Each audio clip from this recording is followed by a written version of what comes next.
Adogleru inanbudi kaidaununda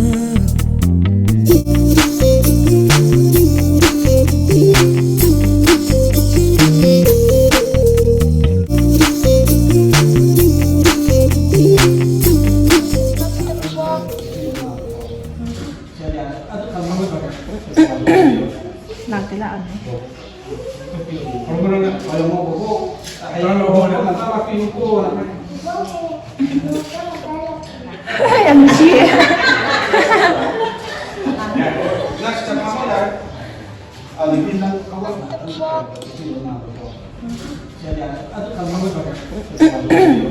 làm thế là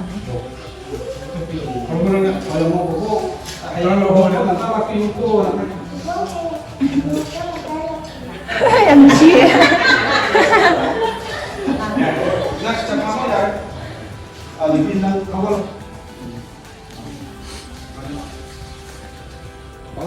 bisa apa itu pun bilang nih kalau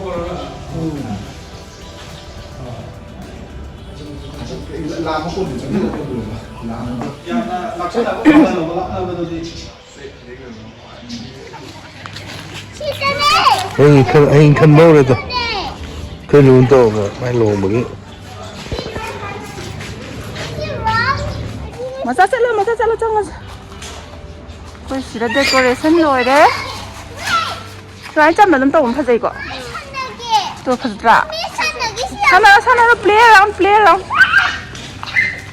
as cái gì đó phải ra phải ra second floor đấy thà đấy nè mà tuần đi đâu phải ra vậy đấy làm em xin lấy đấy hay cái Luhongbagi mà xong cái thật rồi đấy hai tờ năm tạ hey chẳng đi nó vậy tụi ta nè chẳng có slow vậy hay cái xem bạn hầu rồi quay hai lạc vào đó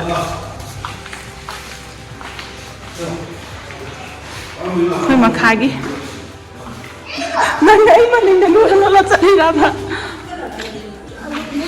rồi xem bạnเราขึ้นไปเนี่ยขึ้นมูแต่แบบนี้เลย nó có dài hết ạ เราขึ้นไปใหญ่เดี๋ยวเราขึ้นแล้วกันเลยทำมันมาได้này chạy luôn không mà lấy xuống chu lên ta là như cái đó không biết lên chu này hay vậy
녹화 되네. 나 이게 뻗자이가 런탄 남아버리는 산시다. 타도게 마치 아기 버데기 따바기수. 그러나 타도게 떠고. 네. 아이나 비디오 남아게 떠. 마치디 lay na nga sale nga lay ko lay dom to lay ram de ha.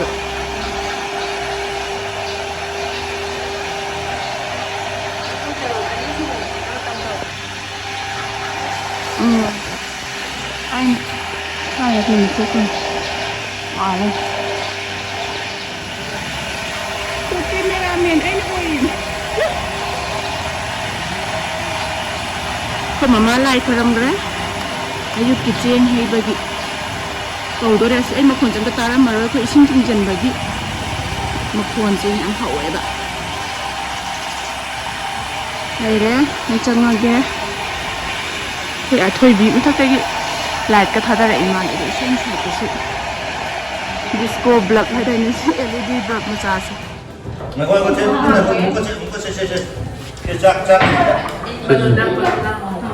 Enaonupa Luhongbagi ꯆꯥꯛ ꯆꯥꯕ ꯍꯧꯔꯦ ꯃꯃꯥꯅ ꯆꯥꯛ ꯅꯥꯜꯂꯦ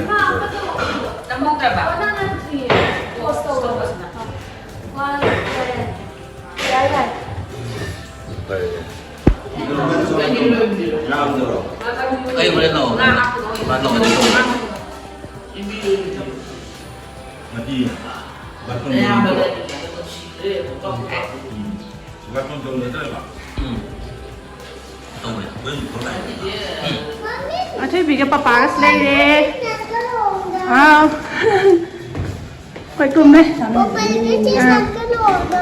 ꯍꯣꯏ ꯍꯣꯏ ꯌꯦꯡꯁꯪ ꯂꯧ ꯂꯧꯔꯅꯤꯅꯦ ꯑꯩꯈꯣꯏ ꯑꯊꯣꯏꯕꯤꯁꯨ ꯉꯁꯤꯗꯤ ꯈꯔ ꯏꯪꯉꯦꯅ ꯖꯦꯀꯦꯠ ꯑꯗꯨꯝ ꯏꯁꯟꯕꯤꯔꯦ ꯑꯩꯈꯣꯏ ꯍꯧꯖꯤꯛ ꯀꯨꯝꯃꯅꯤ ꯕꯣꯔ ꯖꯇ꯭ꯔꯥ ꯑꯍꯥꯟꯕꯒꯤ ꯍꯧꯈ꯭ꯔꯦ ꯂꯩꯌꯦ ꯑꯊꯣꯏꯕꯤꯒ ꯂꯩ Foto nama apa? Tinggi ko. ꯒꯥꯔꯤꯁꯨ ꯂꯩꯔꯦ ꯀꯥꯏ ꯂꯨ ꯐꯖꯒꯦ ꯑꯊꯣꯏꯕꯤ ꯀꯥꯏ ꯂꯨꯁꯦ ꯃꯃꯥꯁꯨ ꯂꯩ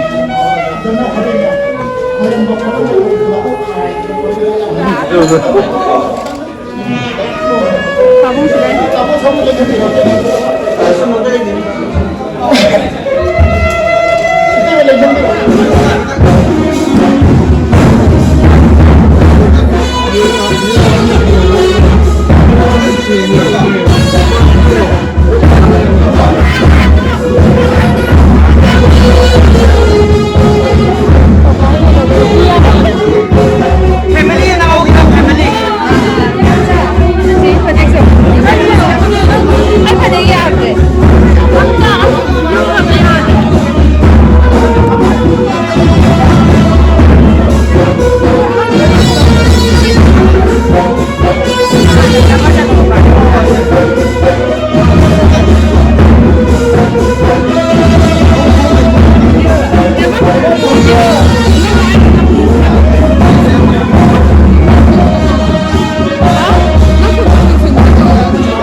Wow. Ada masih mau, saya sini ke yang aku kasih dah. Cek, 1 2, tengah 1 2. Bolam dia gina pun sama dah. Pasal dia bingung. Ya. Aku nak mau kita nak lagi. Kita nak mau video ni. Ya, main saja mana? Mana ni loh? Sudah.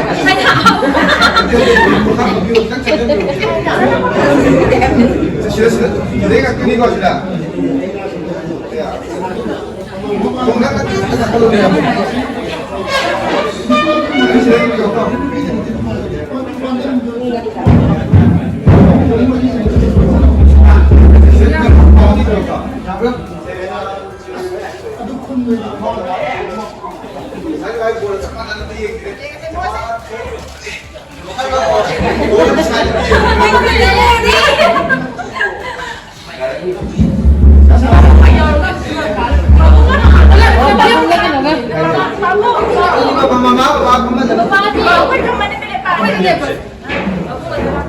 Mama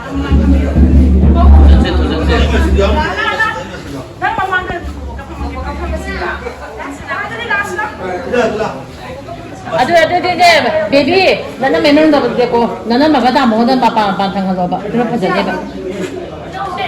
나는 말 손나 걸릴 거. Tamogi piji nang sebi lah pada tamogi piji mana dre tamogi pido sangon dah mana lah pani bang 치즈. tamogi je 로제나게 피도 tamogi pido na tumbe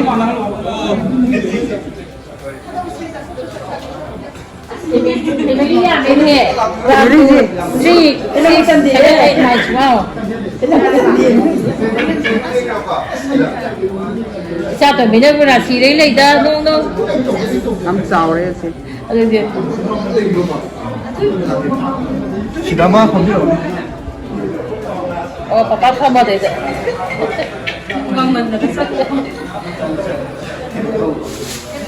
bùa chứ là xem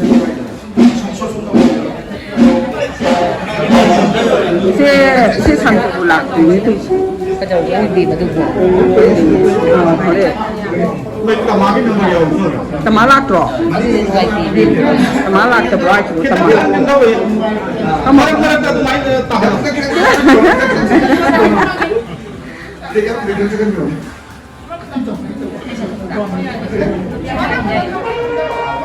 Mani kita lagi borong terjelok. 페퍼 방. 많이 됐어. Semuanya bor masak basa-basi. Luhong masak petako yuk yang nih jaya.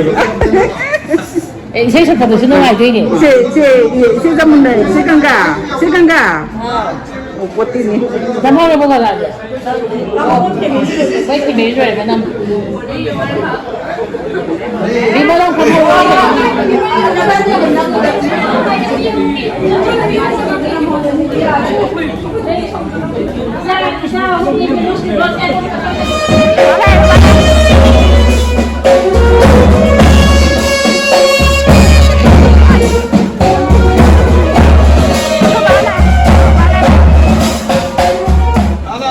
Foto kapal lo siapa jaga? Bukti kan anak?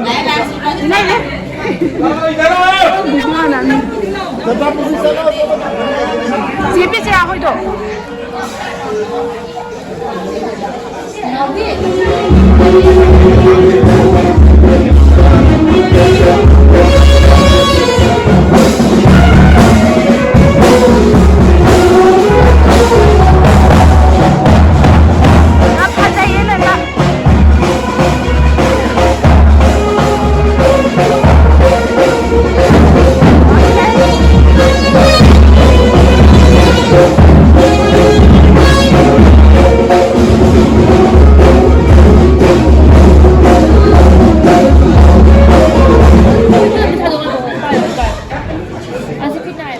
nằm tập video nằm cái điện bạn đi hay ai hình gì đi chơi rồi nó chứ 그럼 할로.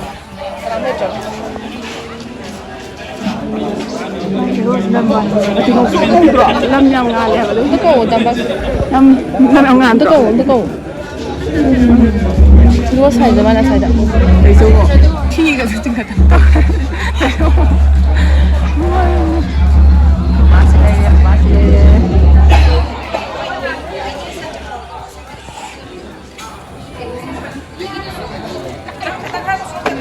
무슨 사글리? 데뷔시네.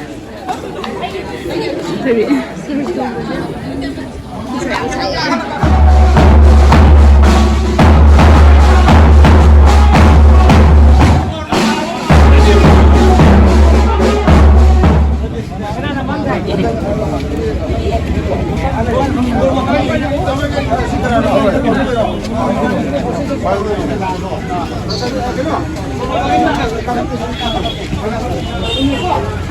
Đồ trùng đấy.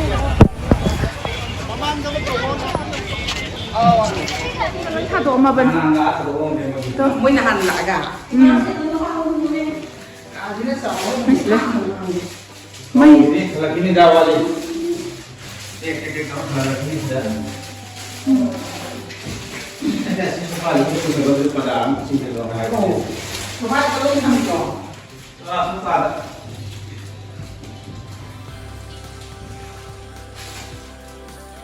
Cái đồ cái nào? What happened? Are you hungry? Yes. Help cookies and chocolate to eat. You are going to eat Bonvita, cookies, and what the other one? Chocolate. Okay, you want Bonvita, chocolate, and cookies, right? Stand up. Yenge, mommy de what? Mani no on top. Udre. So. Ude. Wow, pretty, very pretty. Wow, mana hendak si mana lang kanjai ni ko. Kakai lugi marriage ta ne. Cheli ba dress e athoi bigi choice ngata ni. Si rainbow dress to yenge. Athoi be let me see. Come. To si rainbow ga yi so. Ko mami sem bigi. To ma si ma pam jai. To. Adagi aslai chakau ba da set to ba dress tu ne. Mana ne kanjara ga ne. Mami ne lai bi ba kwa. You're so pretty. You look so pretty, Macha. Hanek sitting di ma. Eh, today is my birthday. Wish to rock. Happy birthday. Is it to happy with the mommy down? No. Say again, happy birthday to mommy. Happy birthday. Happy birthday what? Happy birthday. Kana. Who? Mama. Okay. You love your mom? How much you love? Eh, only this much. Hello. Okay. Mommy loves you lot. Can I give Marius name mga sise? Ang kacupang. Kacupay ba? Makuta. Kamain tayo ba? Ikay jay ba? Ay, tato kare. Machana. Let me see your nail polish. Let me see. Give me your hand. Si kay nail polish na. Nay, tam tao. Si kay nail polish na ba? Rainbow. Yenge. Let me see. So, color kasi different colors ni ko man si sang ni si rainbow sang ngo ema sige rainbow gi dress set pagi. Aduga sige hair clip se my birthday da lai badu ne ba ko. Okay, my birthday da lai ba hair clip ne ba ko asi se phage na phabiri ba. Dress ka chana ba ka yam khange ma se.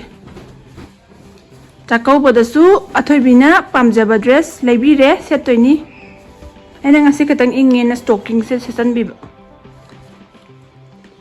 Siyam haye, wow!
Adun hai angang ko. Kana na hamin no ba? Oh, magai na ro. Chide chakau pulau ko.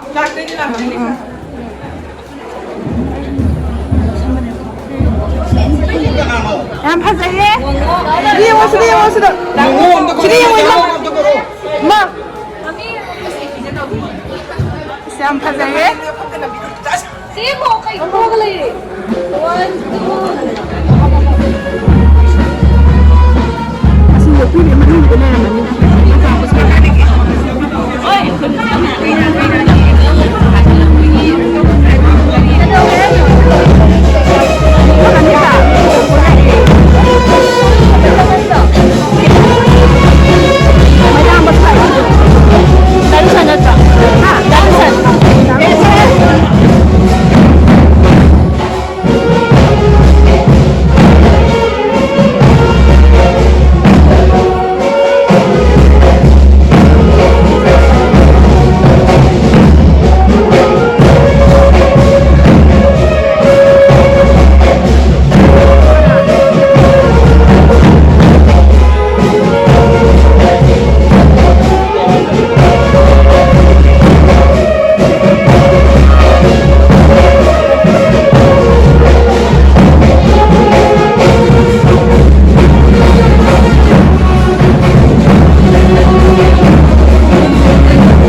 하나한테 일리노.